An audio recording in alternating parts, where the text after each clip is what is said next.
Today, I want to review something to you, something that is behind money. You know, there's, depending on which country you are, but we have got the 50 US dollars. In Zimbabwe, we have got the 50 RTGS.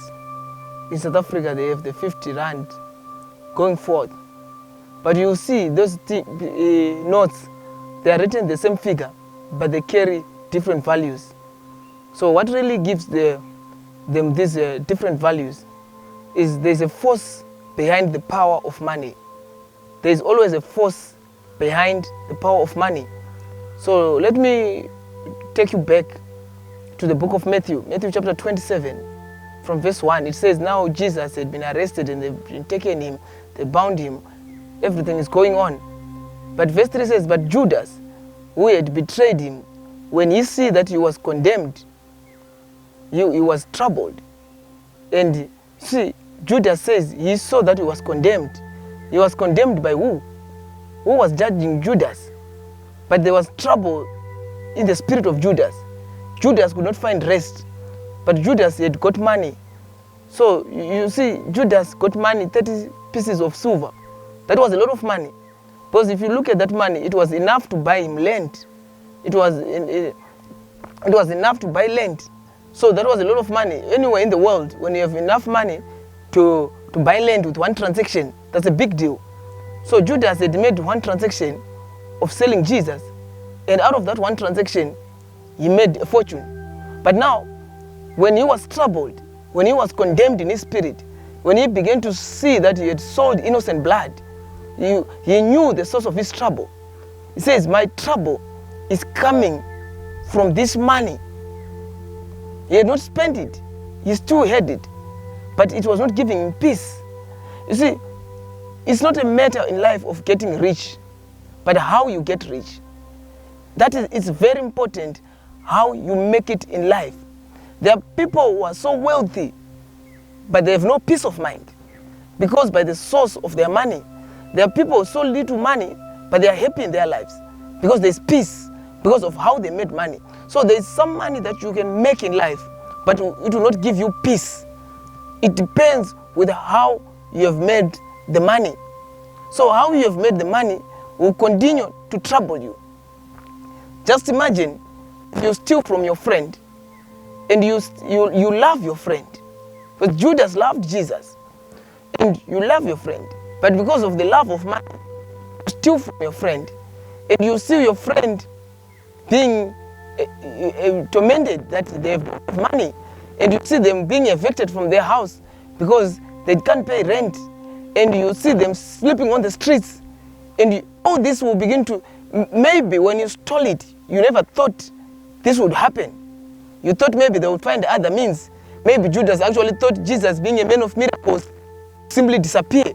But this wasn't. You watched Jesus suffer. So when you see other people suffer because of you, this opportunity, I take it to presidents, those that are in high offices, ministers, councillors, everywhere in high offices. No, make your money by the resources of the nation. And when you look around and you see people suffering, when you think it in your heart that these people are suffering because of us, because maybe we're not doing enough, maybe we have not done enough to help them. So that will not give you peace. Alone it won't give you peace. But what am I saying? Judas, now seeing the suffering of Jesus, he felt burdened, but he knew the source of his troubles was the money. So he sought to take back the money to the priests. But you know what? The priests had an understanding of spiritual matters. So they said now, this money has already been associated with blood. So it cannot no longer come to our treasury. It can no longer come to our treasury because it is blood money. Why? Because the money is cursed. You get the challenge now. The money is the one that is cursed. And they said, we cannot take this cursed money and place it in the treasury where there is holy money, where they kept money for the temple. It could not be, because they knew that when you take cursed money and you put it with blessed money, everything becomes cursed. Do you follow? So what is happening? We have challenges in life, that we have good money that we find in a good way. That some of us are in business, you do business well, but sometimes when you're in your business, there are some dirty tricks you use, and you put that money from dirty tricks into the money that you have found in good ways. Then now together it's condemned money. Some of us are working. Where we work, we get clean money, but in the process we steal from those we work for, and we take that money we have stolen to the pure money. It's condemned. So these ones knew that by law it was not allowed to mix blood money with holy money.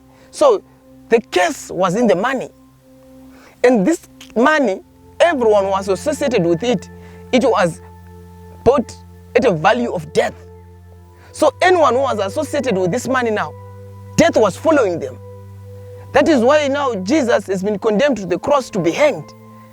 And Judas himself, we are told that he hanged himself also to death. Why? Because of the curse of this money. So the curse was in the money. And whoever was now associated with this money was cursed with death.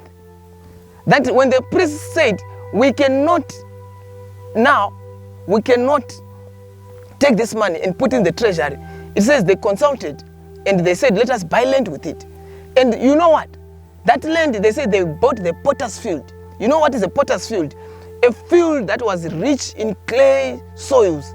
That those that are doing pottery, those that are in art of making plates, all sorts of things. So they would go there for that rich soil and use it for their wares that they would sell. So it was a land of activity. But the moment that land was bought with that money, it was now a place meant for the spirit of the dead. It says, we shall bury our strangers. You get the point? So wherever the 30 pieces of silver are being sent, the spirit of death is following the 30 pieces of silver. So an active land is now a place for the dead. A living man is now a dead man. So everyone who associated themselves with that money died. That is why the priest didn't want to associate with this money, because this money had already gone from them. So you will see now that the money following you, or the money you are associated with, the spirit behind is the one with the problem. So cursed money, when it came to an active land, it became dead land. That is why some of you have got money that does not buy anything. It is cursed money. That is why you see prostitutes, they're busy, they're active, they make a lot of money, but at the end of the day, they have nothing to show for it. That's why you see robbers, they go and rob a bank. After robbing a bank, you ask them, after 2 weeks, you robbed 100,000. Where is the money? It's gone. Because it's money for robbery, and it's also robbed by the wind. It flies away the way it came. So everywhere you go, the source of the money shows what the money can do. So if the money is from dirty things, everything it touches, it becomes dirty. If it is clean money, everything it does. So that's why you see some people who are into goblins. They don't enjoy their money. But there are some Christians who have obtained their money in a holy manner. They enjoy everything. So what is this that is happening? Let me talk about something. The cleaning of money. Have you ever heard the term cleaning money? Cleaning money is usually done when there is a fraudulent activity that has been done. You know, when people bring money through drugs, they don't want people to ask them, where did you get the money? They start a small business, so that when people ask them about their money, they say it's coming from this business, yet it came from dirty tricks. So they are in the process of cleaning their money. Those who are into externalization, they bring in lots of money from outside. They want a process to that their money now does not have issues, and in the physical. But in the spirit world, there's also a process of cleaning money there's also a process of cleaning money. You know, the Bible does not tell us one thing. Was Judas given 30 pieces? Was the land also bought for 30 pieces, or it was for more or for less? That's for another day. But now, the process of cleaning money is giving away money. So in Africa, this is well known that when they know that someone has got evil spirits following them, they take this money that is prepared for rituals and they go and put it on crossroads. So whosoever picks that money is associated with the spirits that had followed the other person. So by giving money, the person who has taken the money is the one who has taken the spirits that were associated with that money. The reason why they put it at crossroads is they were looking for travelers. So if someone picks the money and takes it in a far country, it means the spirits have gone far away from you. That is why you see always people love to travel far to see sangomas and everything. They want to leave their spirits far behind. That's for another day. But the issue is when someone has bad spirits with money, they take a portion of money, they go and put it on crossroads. Whoever picks that money partakes of those bad spirits. It's tricky, but that is it. So also, you will see the Bible says, blessed is the hand that gives than the one that receives. Why? Because whenever you receive money from someone, you are receiving cases associated with their money. So when someone is giving away money, they are cleaning their money. You partake of the spirits associated with their money. So that is why now no matter how much you give the poor, they remain poor. Give a poor man money, tomorrow is poor again. Give them more money. So whosoever is being given, they don't get rich. That is why you see Jesus, when he was on that day when an expensive perfume was put upon him, it says now the perfume was worth a year's wage. It was very expensive. But look what Jesus says. He says, don't worry about it. Someone says, we could have sold this perfume and given it to the poor. Jesus says, the poor you always have. Why? He knew by giving the poor this money, it does not make a difference in their lives. They will still remain poor. So he was saying the poor you always have. The poor are always there. No matter how much you try to. But the more you give them, the more they get poor. The more you give them, the more they get poor. So the more you receive from people, you receive the spirits associated with their money. And they're cleaning their money through you. That is why giving was supposed to those that have been rejected by the world. Giving was supposed to those that have been deemed to be cursed. If someone has been reduced to a beggar, then they can go out. If you count the man of beggars, if you want one day to count the man of beggars, you will see that that money is more than the money of other people who are working. No, if you just imagine that a beggar can get $10 in a day, times 30 days, they've got 300 US. There are more people who are earning less than $300, but they live a better life. Because this one, by receiving cursed money, they can't do anything. So they receive curses. So when you receive curses. When you give, you cleanse yourself. It's tricky, but it's happening. So more people that's why you see the developed countries, they pour a lot of money in Africa, but Africa remains poor. They pour a lot of money in Africa, but Africa remains poor. Why? Because you don't get rich by being given. You get rich by giving. That is why the Bible says, you shall lend nations, you shall not borrow.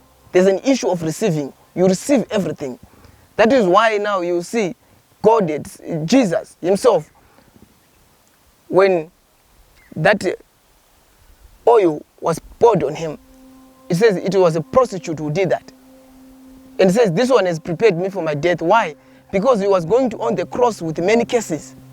And this was a perfume of a year's wage. If you know that people would make that sacrifice for their sins every year. So one sacrifice was supposed to cover you for your whole year. So this woman, by pouring this oil upon Jesus, which was expensive, of a year's wage, she had already covered herself for a year according to the tradition of sacrifices. Do you get this one?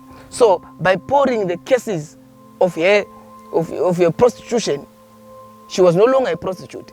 She was cleansed by Jesus carrying her cases because he accepted the gift. That is why now God had said, Levites do not work. Why? Because they will receive money of cases. That's why we're supposed to give tithe to the Levites. Why? Because when you get your money 100%, you clean it through the 10%. You clean it through your tithe. You give to the 10% to the man who is doing nothing. Because that man doesn't need to be productive. It causes no production. It gives no production. It's going there to feed the Levites. It was feeding the orphans. It was feeding the widows of the place, everyone. So this 10% was going to people who are not productive. Levites were not productive. They didn't have land. So those ones that needed to work later on, they will cleanse their money, dumping it on unproductive men who stayed in the temple to pray for their sins, cleansing their money. This one is not just in church. Even those that visit Sangomas, they will tell you that Sangomas usually say, when you make your first deal, or when your first money, take that money, bring it back to the Sangoma. And the Sangoma will mix things to make sure now the spirits associated with the money don't continue to follow you. So you will see that after that you can use it. But some people choose not to go back there, and some go mental, some get sick, some misfortunes follow them. Why? Because the money has not been cleansed. But when you take part of the money, you see most of these people, Sangomas, when you bring them back the money, they don't take it. They just take a piece and go with it. Even in the African tradition, it was known that on your first salary, when you have said you are going to work for the first time, they said your salary, you were not supposed to spend it. You were going to take all your salary, take it back to your parents. And you know what your parents did? Sometimes they will not take all of your money. They will just take a piece of it, then give you the rest. They have cleansed the spirits of the family from your money. It is a cleaning process. Returning back their cases that carried them so that it does not fall into the next generation. Though we don't do it, that's why we have problems. It's too okay, but now we are learning. That's the importance of it. So money is cleaned through a gift, through a receiving process. That's why you see some people, when they want to steal gifts of babies when they are born, they say, we are coming here to say congratulations, Makorokoto, and they want to give the newborn baby money. They want to give it in the baby's hand. They know by giving in the baby's hand, they are taking the gifts of the little baby, and the baby is receiving cases. It's receiving cases. So by receiving money, you are bound to receive cases. You know, my mother used to beat us so much. There are relatives that will come to our place. They were given this 10 warning, never receive money from visitors. If a visitor wants to give you money, let them give mommy or give daddy, then mommy will give you or daddy will give you. Why? They were trying to protect us from such kind of people, such deadly people that will say, I'm giving a little child money, knowing that they're putting their dead or men's bad spirits to this little one, cleansing themselves. So from today, I want you to be very careful that you become more of a giver than a receiver. Because the more you give, the more you clean your money. The more you give, the more you clean your money. The more you receive, the more you receive cases. The more you receive, the more you receive cases. So you will see that no matter how much people donate to you, you will remain poor. But the more you give, the more the money you remain with works for you. That is why God says, try me in this thing. See if I will not take away the devourer for you. Because there's a devourer within our money. But when you clean it through the 10%, this money that has been, the devourer has been taken away with the 10%, and the 90% that has remained is protected. I'm talking of spiritual things, not scriptural debate. These are spiritual things. So this money that has remained behind is for you to clean your what? Your money. And never receive money when you are not spiritual. That is why you see Melchizedek. Abraham, the Bible says, How great was this man Melchizedek that even the great patriarch Abraham had to pay tithe unto him. Abraham saw a man greater than him. That he said, there's something that I want from this man. So he gave his own man to him that he might receive his own cases. And he was blessed. So you see, after that, Abraham, before he didn't have a child, but afterwards, there was a breakthrough. Abraham was coming from war, but Melchizedek was the king of Salem, which means king of peace. So he was putting the cases of war upon a peaceful man, and there was peace with Abraham afterwards. So you don't receive cases when you are not greater. And when you receive these monies, please be careful. That's how the sons of Eli, the priests, were cursed. They were cursed because they took money, meat for sacrifice. He said they used hooks to take that meat. That meat was for carrying cases of people. They put the cases upon themselves. They became rebels. The same with the sons of Samuel. Those sons, you remember, the Bible says they were taking bribes. They were taking bribes instead of receiving that cursed money and use it the right way. Because if you don't handle it well, the curse comes upon you.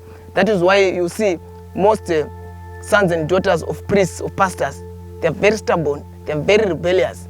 Why? Because these people, they receive a lot of this cursed money into their homes. And if they don't handle it well, the curses fall upon the family. So any house that is listening to me now, a household of priesthood, remain prayerful, be accountable with the man of God, the man of God. The man of God, if you misuse it, it becomes a curse upon your family.